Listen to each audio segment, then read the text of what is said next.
Tuesday with a high of 52, but before that, we're going to be seeing some cold temperatures. Well, Emily, definitely sounds like it's going to be some nice weather for football. For me, it's like sweatshirts and jeans are like the perfect weather for football. Thank you, Emily. And coming up, California Democrat Nancy Pelosi makes an announcement about her political future. But first, millions of Americans expecting to fly this weekend could have their plans grounded if the government shutdown drags on. We'll explain the impact on travelers coming up. Thanks for watching. This is Newswatch on WEIU.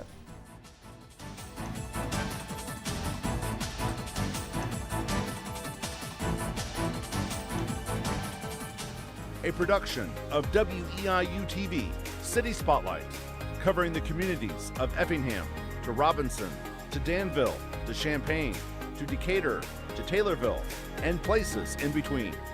For a past decade, City Spotlight has been talking with community leaders about what's happening in their local communities across central and southeastern Illinois. Wednesday at 7 o'clock on WEIU. Nationally, if you plan to fly someplace tomorrow, you may want to have a backup plan. The FAA is poised to cancel thousands of flights with little notice for airlines or passengers. Karen Kafo reports on what's happening and why. As the blame game continues on Capitol Hill. We will not support a partisan Republican spending bill that continues to gut the health care of the American people. We're just not going to have that conversation while Democrats are holding the federal government hostage. The next shutdown pressure point could be the nation's airports. The Trump administration says starting Friday, it will cut 10% of air traffic at 40 busy U.S. airports if the shutdown continues. Transportation Secretary Sean Duffy told Fox News Thursday it's a safety measure. This was not a political decision. This was a data-driven decision to make the right calls, to get ahead of any issues that could happen, in the airspace that could have negative consequences. As essential workers, air traffic controllers are required to be on the job, but are getting their second empty paycheck of the shutdown next week. These are real people dealing with real life circumstances. And when you don't pay somebody for 37 days and say, hey, just keep showing up and do your best, people are going to have issues, and they're mounting daily.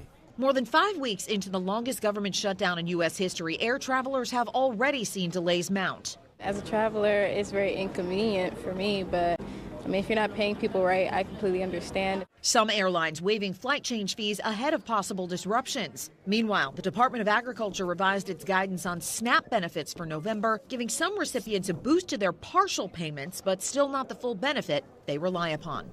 In Washington, I'm Karen Kaffa.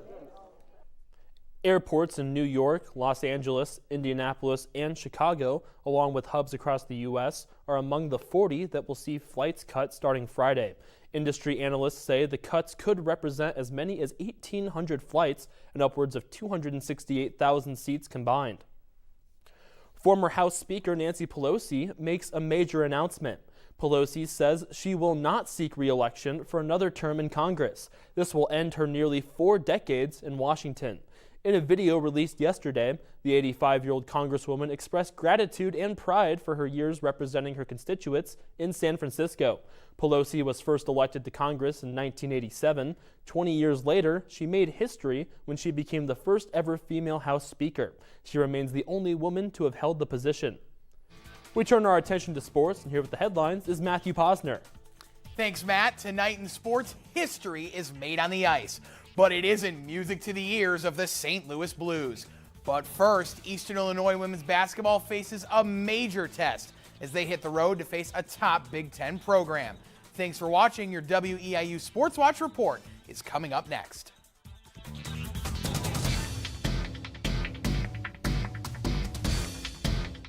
For the people you know and the stories you didn't, join us for This Is Our Story. Every week, we'll be revisiting the stories told in WEIU's This Is Our Story series. We'll hear about the past and the present, the big and the small, the people and the places that make the communities in our area the wonderful places they are. That's This Is Our Story, Thursday at 7 on WEIU.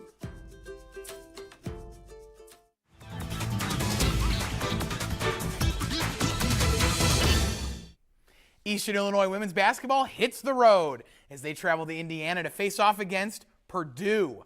The Panthers began their season with an 83-65 loss against Drake, snapping the Panthers' 16-game home winning streak. Despite the defeat, Leilani Ellis filled up the stat sheet, recording a team-high 14 points. As for Purdue, they enter this game coming off a blowout victory over Fairleigh Dickinson, 67-48. This will be the first matchup between the two teams since 2021, and this game tips off shortly in Mackey Arena. While EIU hits the road, Indiana State is getting ready for their first home game of the season as they host Illinois Tech. The Sycamores lost their season opener on Monday to the Charlotte 49ers and are playing without head coach Matthew Graves, who underwent a medical procedure just days before the campaign. As for the D3 Scarlet Hawks, their matchup with ISU is their first game of the season. The first ever showdown between Illinois Tech and Indiana State tips off in just a few moments at Holman Center. The end of the regular season is approaching, but the Eastern Illinois volleyball team still has a lot to play for. With a 10-2 conference record, the Panthers trail Morehead State by just one game for first place. Eastern can narrow that gap when they travel to face Tennessee State this weekend. This past weekend, the Panthers had no trouble taking down UT Martin, winning the opener in straight sets and the finale in 4 sets.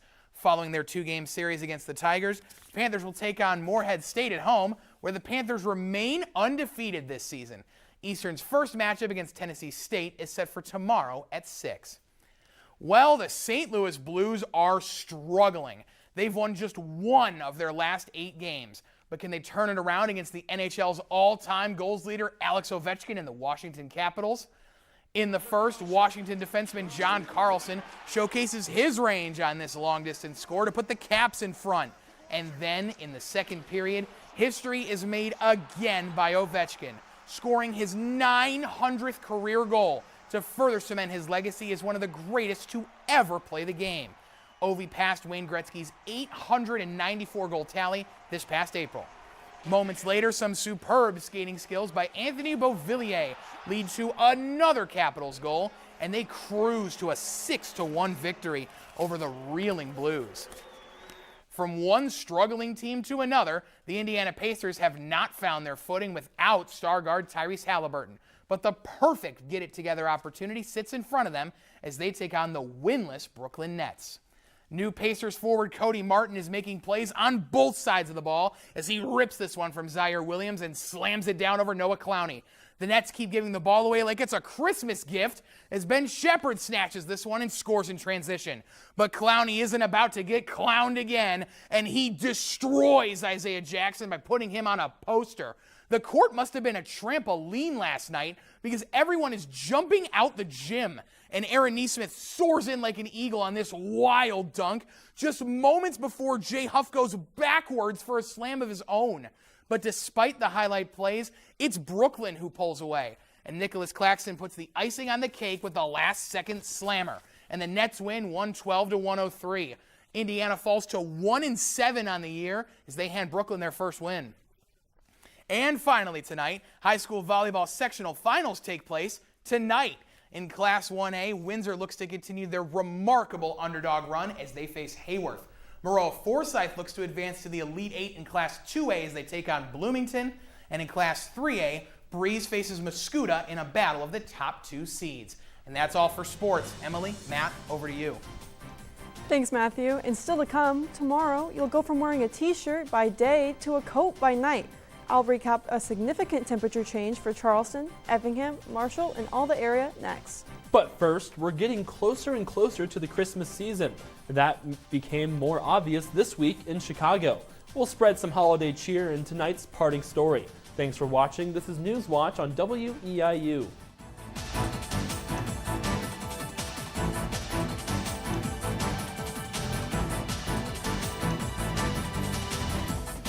I'm Everett Lau, an Eastern Illinois University graduate from the class of 2021.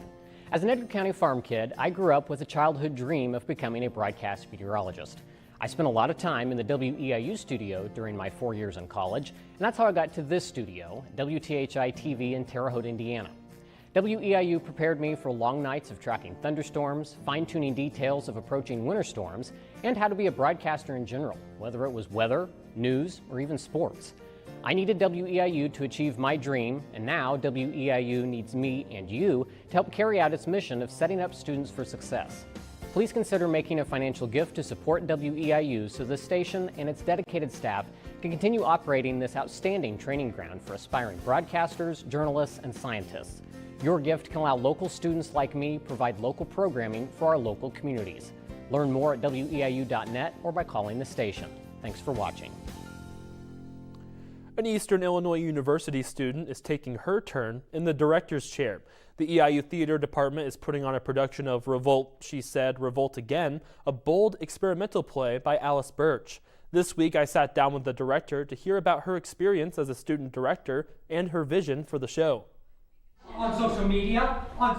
Senior theater major Andy Hortenstein transferred to EIU just last year.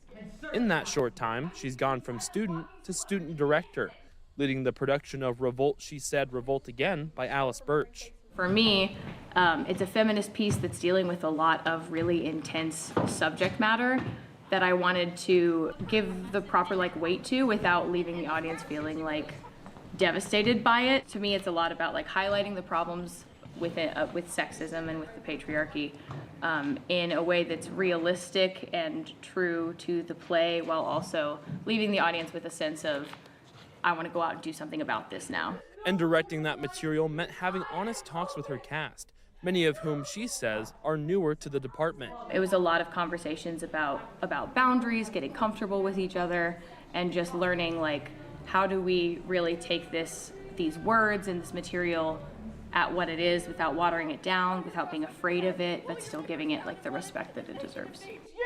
No longer. Andy says it's also been a learning experience in leadership, balancing being a student and a director.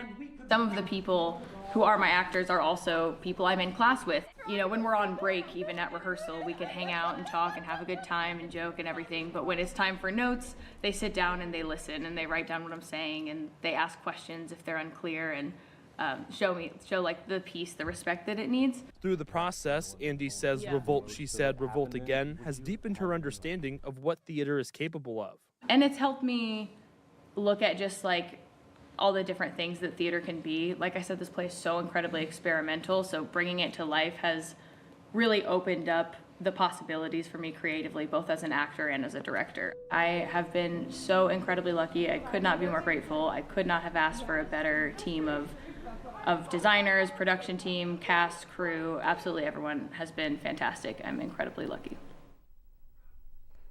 Revolt, She Said, Revolt Again runs tonight through Saturday at 7:30 and Sunday at 2.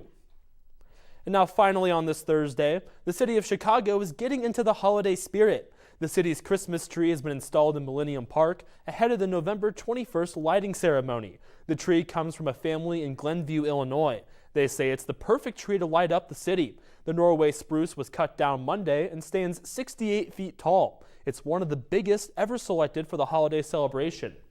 Well, a big-time change is about to happen in the weather department. And back with the recap, the Skywatch forecast is Emily Davis. That's right. Temperatures are going to start to drop as we move into the weekend, but that's not going to happen just yet as we move into our Friday. We're still going to see high temperatures in the 60s, a high temperature of 67 degrees tomorrow, starting off our day with mostly cloudy skies, but those clouds will clear as we move into the afternoon. And eventually by the evening, a few clouds will return, but mostly clear skies for the majority of your daytime tomorrow. But looking forward, we're going to be seeing temperatures begin to drop down, 57 degrees for our high on Saturday, and then a significant drop as we finish off our weekend with a high temperature of 39 degrees, and that drop off will continue as we start next work week with a high temperature of just 40 degrees, but then we'll start to warm up again as we make it to around midweek with highs back up in the 60s. That's a final look at your Skywatch forecast. Now back to the desk. All right, thanks Emily. Now that's all the time we have for tonight's edition of Newswatch. Thanks for tuning in and enjoy the rest of your evening.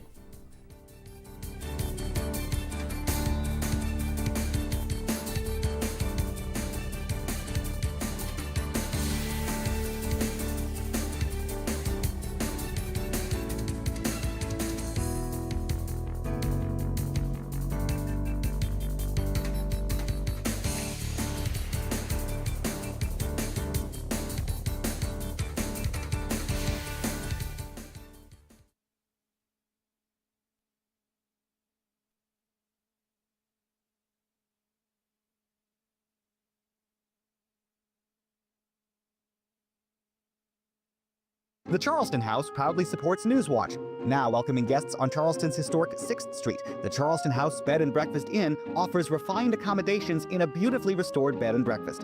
For booking information, visit craigcollection.com or call the number on screen. TCI Realty, Charleston area's real estate connection, commercial, land and farm, and residential real estate. Experienced realtors with an up-to-date website at tcirealty.net. TCI Realty supports the students of WEIU Newswatch. Alamo Steakhouse and Saloon. Whatever the occasion, it's an environment for an evening of dining, conversation, and cocktails. Whatever your needs, our staff is ready. Alamo Steakhouse and Saloon, located at the Cross County Mall, Mattoon.